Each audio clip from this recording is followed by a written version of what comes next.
ನಮಾಮಿ ಶಂಕರ ಸದಾಶಿವಸಮಾರಂಭಂ ಶಂಕರಾಚಾರ್ಯ ಮಧ್ಯಮಾಂ ಅಸ್ಮದಾಚಾರ್ಯ ಪರ್ಯಂತಂ ವಂದೇ ಗುರುಪರಂಪರಾ ಶ್ರುತಿಸ್ಮೃತಿಪುರಾಣಾನಾಂ ಆಲಯಂ ಕರುಣಾಲಯಂ ನಮಾಮಿ ಭಗವತ್ಪಾದಂ ಶಂಕರಂ ಲೋಕಶಂಕರಂ. ನಾಡಿನ ಸಮಸ್ತ ವೀಕ್ಷಕ ಬಂಧುಗಳ ಪಾದಾರವಿಂದಗಳಿಗೆ ನನ್ನ ಶಿರಸಾಷ್ಟಾಂಗ ನಮಸ್ಕಾರಗಳು. ಎಲ್ಲರಿಗೂ ಶುಭೋದಯ. ವಂದೇ ಮಾತರಂ. ಪಿಕ್ಚರ್ ಅಭಿ ಬಾಕಿ ಹೈ ಹೇಳಿದ್ದೆ. ಶನಿಯ ಈ ಒಂದು ಗೋಚಾರ ಫಲ ಯಾವ ರೀತಿಯ ಒಂದು ಯುದ್ಧ ಭೀತಿಯನ್ನು ತಂದಿಡುತ್ತದೆ. ನನ್ನ ದೇಶ ಕಾಪಾಡುವ ಸಮಯ ಬಂದಿದೆ. ಅದಕ್ಕೆ ಇವತ್ತಿನ ನಡೆದಿರ್ತಕ್ಕಂಥ ಆ ಒಂದು ಉಗ್ರಗಾಮಿಗಳ ಮನೆಗೆ ನುಗ್ಗಿ ಹೊಡೆದಿರ್ತಕ್ಕಂಥದ್ದು. ಹಿಂದೆ 2014ರಲ್ಲೂ ಹಲವಾರು ವಿಶೇಷ ಮಾಹಿತಿಗಳನ್ನು ವಾಹಿನಿಗಳಲ್ಲಿ ಹಂಚ್ಕೊಂಡಿದ್ದೆ. 2019ರಲ್ಲೂ ಕೂಡ ಹಂಚ್ಕೊಂಡಿರ್ತಕ್ಕಂಥದ್ದು ಉಂಟು. ಕೆಲವು ಗ್ರಹಗಳ ಸ್ಥಿತಿ ಇದೆಯಲ್ಲ, ಯುದ್ಧವನ್ನು ಮಾಡಿಸಿಯೇ ತೀರುತ್ತೆ. ವಿನಾಶಕಾಲೇ ವಿಪರೀತ ಬುದ್ಧಿ ಅವರದ್ದು. ಎಷ್ಟು ದಿನ ಅಂತ ತಡ್ಕೊಳ್ಳೋದು? ಇನ್ನಷ್ಟಿದೆ. ಪಿಕ್ಚರ್ ಅಭಿ ಬಾಕಿ ಹೈ. ಇನ್ನೂ ಚಿತ್ರ ದೊಡ್ಡದಿದೆ. ನನ್ನ ದೇಶ. ಯಾರೋ ಪುಣ್ಯಾತ್ಮರು ಕೇಳಿದ್ರು, ಎಲ್ಲಿದ್ದಾರೆ ನಿಮ್ಮ ಜೇಮ್ಸ್ ಬಾಂಡು, ಅಜಿತ್ ದೋವಲ್ ಎಲ್ಲಿದ್ದಾರೆ, ಏನು ಮಾಡ್ತಿದ್ದಾರೆ ಅನ್ನತಕ್ಕಂಥದ್ದು. ಗಾಯಬ್ ಹೈ ಅಂತ ಹೇಳಿಬಿಟ್ಟೆಲ್ಲ ಹಾಕ್ಕೊಂಡಿದ್ರು ಪಿಕ್ಚರ್. ಇವತ್ತು ನನ್ನ ದೇಶ ಉತ್ತರ ಕೊಟ್ಟಿದೆ. ಆಪರೇಷನ್ ಸಿಂಧೂರ ಅಂತಲೇ. ನಮ್ಮ ತಾಯಂದಿರ ಎಷ್ಟೋ ಜನರ ಹಣೆಯಲ್ಲಿರೋ ಆ ಸಿಂಧೂರವನ್ನು ಅಳಿಸಿರತಕ್ಕಂಥ ಆ ದುಷ್ಟ ಉಗ್ರಗಾಮಿಗಳ ಮೇಲೆ ನಮ್ಮ ಸರ್ಕಾರ, ನಮ್ಮ ದೊರೆ ಇಂಥದ್ದೊಂದು ಗಟ್ಟಿ ನಿರ್ಧಾರ ತಗೊಂಡಿದೆ. ಇದು ಇನ್ನಷ್ಟು ಜೂನ್ 5 ಇಲ್ಲ 6ಕ್ಕೆ ಕುಜ ಸಿಂಹರಾಶಿಗೆ ಪ್ರವೇಶ ಆಗ್ತಾನೆ. ಕೇತು ನಕ್ಷತ್ರಕ್ಕೆ. ಕೇತು ಕೂಡ ಅಲ್ಲೇ ಇರ್ತಾನೆ. ಪ್ರಳಯ ತಾಂಡವವಾಗುತ್ತದೆ. ಇದನ್ನು ಹೇಳಿದ್ದೆ. ಈ ಥರದ ಗ್ರಹಗಳ ಒಂದು ಬದಲಾವಣೆಯ ಸಂಕೇತ ಒಂದು ಉಲ್ಕಾಪಾತದಂತೆ ತಂದು ನಿಲ್ಲಿಸುತ್ತದೆ. ಇದೇ ರೀತಿ 1965, 66, 67, 60 ವರ್ಷಗಳ ಹಿಂದೆಯೂ ಕೂಡ ನಡೆದಿತ್ತು. ಈ ಗ್ರಹಗಳ ಒಂದು ಸಂವೇದನೆ.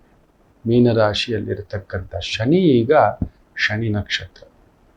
ಅಜಿತ್ ದೋವಲ್ ಬಗ್ಗೆ ಮಾತಾಡಿದ್ರಲ್ಲ, ಕೊಟ್ಟಿದ್ದಾರಲ್ಲ. ಭಾರತದ ಮೊಟ್ಟ ಮೊದಲ ಕೀರ್ತಿ ಚಕ್ರ ಪ್ರಶಸ್ತಿಯನ್ನು ಪಡೆದಿರುವ ಏಕೈಕ ವ್ಯಕ್ತಿ.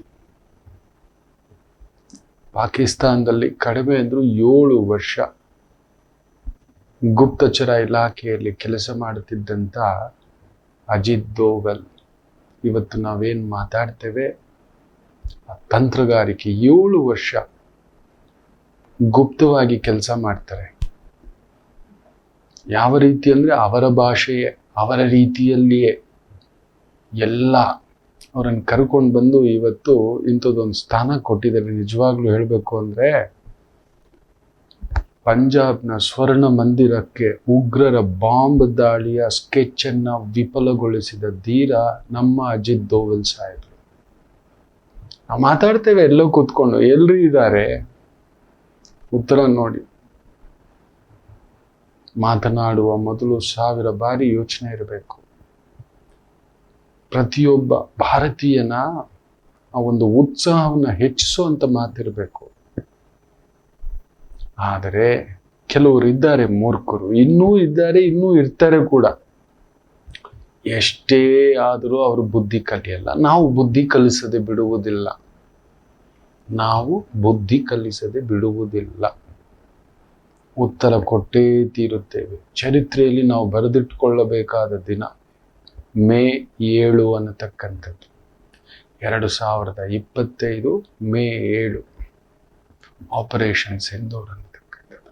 ಅಜಿತ್ ದೋವಲ್ ಬಗ್ಗೆ ಮಾತಾಡ್ತಾರಲ್ವಾ, 1999ರಲ್ಲಿ ಕಂದಹಾರ್ ನಲ್ಲಿ ವಿಮಾನ ಅಪಹರಣ ಆದಾಗಲೂ ಮುಖ್ಯ ಸಂಧಾನಕಾರರಾಗಿ, ನೆಗೋಷಿಯೇಟರ್ ಆಗಿ ಇದ್ದಿದ್ದು ಅಜಿತ್ ದೋವಲ್ ಸಾಹೇಬ್ರೆ.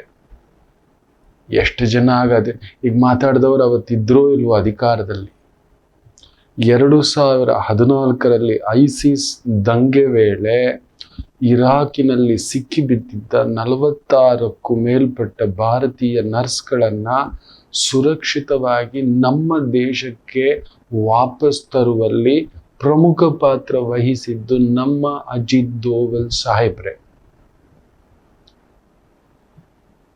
ಇವತ್ತು ಆಪರೇಷನ್ ಸಿಂಧೂರ ಏನು ನಡೆದಿದೆಯಲ್ಲ, ಅದರ ಮಂಚೂಣಿ ನಿರ್ಣಾಯಕ ಪಾತ್ರವನ್ನು ವಹಿಸಿರತಕ್ಕಂಥದ್ದು ಕೂಡ ಅಜಿತ್ ದೋವಲ್ ಸಾಹೇಬರೇ. 2016ರಲ್ಲಿ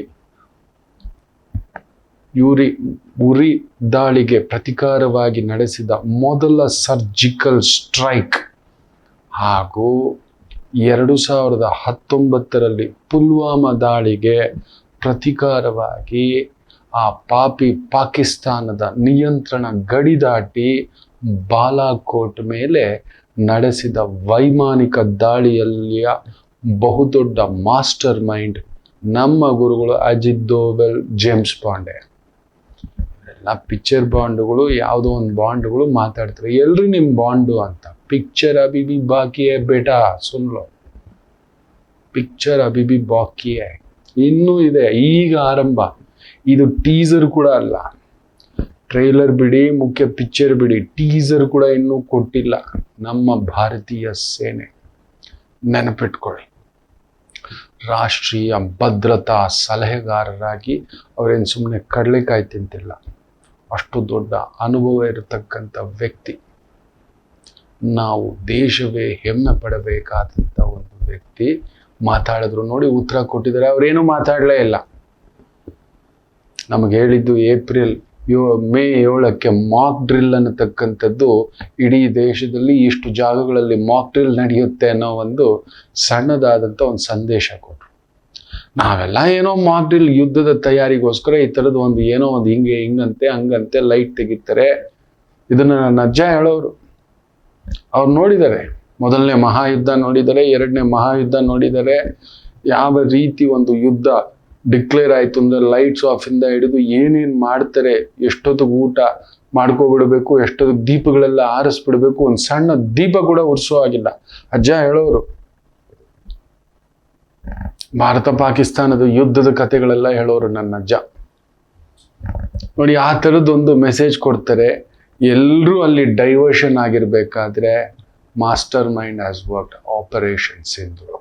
ನಮ್ಮೆಲ್ಲ ತಾಯಂದಿರ ನಿಜ ಹೇಳಬೇಕು ಅಂದರೆ, ನಾಳೆ ವಿಶ್ವ ಅಮ್ಮಂದಿರ ದಿನ ಅಂತಾರೆ, ನಮಗೆ ಇವತ್ತೇ ಕೊಟ್ಬಿಟ್ಟಿದ್ದಾರೆ. ಆಪರೇಷನ್ ಸಿಂಧೂರ್ ಮೂಲಕ ನಮ್ಮೆಲ್ಲ ತಾಯಂದಿರ ಗರ್ವ ಪಡುವಂತಹ ಒಂದು ಶಕ್ತಿಶಾಲಿಯಾಗಿ ಉತ್ತರವನ್ನು ಆ ಪಾಕಿಸ್ತಾನಕ್ಕೆ ಕೊಟ್ಟಿದ್ದಾರೆ. ಇನ್ಮೇಲೆ ಅವರನ್ನು ಪಾಕಿಸ್ತಾನ ಅನ್ಬಾರ್ದು, ಪಾಕಿಸ್ತಾನ್. ಅವ್ರ ಜೊತೆ ಯಾವುದೇ ವ್ಯಾಪಾರ ವ್ಯವಹಾರ ಏನನ್ನೂ ಇಟ್ಕೋಬಾರ್ದು ಮಕ್ಕಳ. ಉಗ್ರಗಾಮಿಗಳೇ ಅವರು. ಯಾಕೆ ನಮ್ಮ ದೇಶದಲ್ಲಿ ಇಲ್ವಾ ಮುಸ್ಲಿಮರು? ಎಂತೆಂಥ ಸಂತರುಗಳು ಬದುಕಿದ್ದಾರೆ ಗೊತ್ತಾ? ಸಂತರಂತೆ ಬದುಕಿದ್ದಾರೆ. ನನಗೆ ಗೊತ್ತಿದೆ, ಆ ಸಂತರುಗಳಲ್ಲಿ ತುಂಬ ದೊಡ್ಡ ಹೆಸರುಗಳಿದ್ದಾವೆ. ಡಾಕ್ಟರ್ APJ ಅಬ್ದುಲ್ ಕಲಾಂಗಿಂತ ದೊಡ್ಡ ಸಂತರಿಲ್ಲ. ನಿಜ ಹೇಳ್ತೇವೆ, ಗರ್ವ ಪಡುತ್ತೇವೆ. ಭಾರತೀಯರಾಗಿ ಬದುಕಿದ್ರು ಅವರು. ಎಂದು ಧರ್ಮವನ್ನ ವಿಘಟನೆ ಮಾಡ್ತಕ್ಕಂಥದ್ದು ಮಾಡಲೇ ಇಲ್ಲ. ಅಂತ ಸಂತರ ಒಂದು ಬದುಕಿದೆಯಲ್ಲ, ಅದೊಂದು ಬೇರೆ. ನನಗೊಂದು ಹೆಮ್ಮೆ ಇದೆ, ನಿಮ್ಗೆ ಯಾರಿಗೂ ಗೊತ್ತಿಲ್ಲ, ಹೇಳ್ಕೊಳ್ಳೋದು ನನಗೆ ಬೇಕಿಲ್ಲ. ತುಂಬ ಹತ್ತಿರದಿಂದ ಕೆಲವು ಸಂತರುಗಳ ಜೊತೆ ಈ ವಿದ್ಯೆಯಿಂದ ನಡೆದಿದ್ದೇನೆ. ಈ ವಿದ್ಯೆಯಿಂದ ಅವರ ಹಿಂದೆ ಅಣುವಷ್ಟು ಅನ್ನತಕ್ಕಂಥದ್ದು. ಅದಕ್ಕೋಸ್ಕರ ಹೇಳ್ತಿದ್ದೇನೆ, ನಾವೆಲ್ಲರೂ ಹೆಮ್ಮೆ ಪಡುವಂಥದ್ದು ಒಂದೇ ಮಾತರ. ಎಲ್ಲರೂ ಈ ಒಂದು ಮೆಸೇಜನ್ನು ನಿಮ್ಮ ಸ್ನೇಹಿತರುಗಳಿಗೆ, ಆತ್ಮೀಯರುಗಳಿಗೆ ಕಳಿಸಿ ಒಂದು ಉತ್ಸಾಹ ಬರೆಸೋಣ. ನಮ್ಮ ಸೇನೆಯ ಈ ಶಕ್ತಿಯನ್ನು ಮಾನಸಿಕವಾಗಿ ಹೆಚ್ಚಿಸೋಣ. ನಮ್ಮ ದೇಶಕ್ಕೋಸ್ಕರ ನಾವು ಏನು ಮಾಡಲು ರೆಡಿಯೇ, ತನು ಮನ ಧನ ಅನ್ನತಕ್ಕಂಥದ್ದನ್ನು ನಾನಿದ್ದೇನೆ, ನಾನು ರೆಡಿ, ನನ್ನ ಮನೆಯವರು ರೆಡಿ, ನಮ್ಮ ಪ್ರತಿ ಮನೆಯಿಂದ ಒಬ್ಬರೆದ್ದು ಬರಲು ನಾವು ರೆಡಿ ಇದ್ದೇವೆ. ಒಂದೊಂದು ಕುಟುಂಬದಲ್ಲೂ 5 ಜನ ಇದ್ದೇವೆ ಅಂದ್ರೂ ಕೂಡ ಒಬ್ಬರೆದ್ದು ಬರ್ತೇವೆ ಅಂದ್ರೆ 30 ಕೋಟಿ ಜನ ನಾವು ಎದ್ದು ಬರಲು ನಾವು ಸಿದ್ಧರಿದ್ದೇವೆ. ನಮ್ಮ ದೇಶಕ್ಕೋಸ್ಕರ, ನಮ್ಮ ರಾಷ್ಟ್ರಕ್ಕೋಸ್ಕರ, ನಮ್ಮ ತಾಯಂದರಿಗೋಸ್ಕರ, ಅವರ ಮಾಂಗಲ್ಯ ರಕ್ಷಣೆಗೋಸ್ಕರ ಅವರ ನಗುವಿಗೋಸ್ಕರ ವಂದೇ ಮಾತರಂ, ವಂದೇ ಮಾತರಂ, ವಂದೇ ಮಾತರಂ. ಜೈ ಹಿಂದ್, ಜೈ ಕರ್ನಾಟಕ.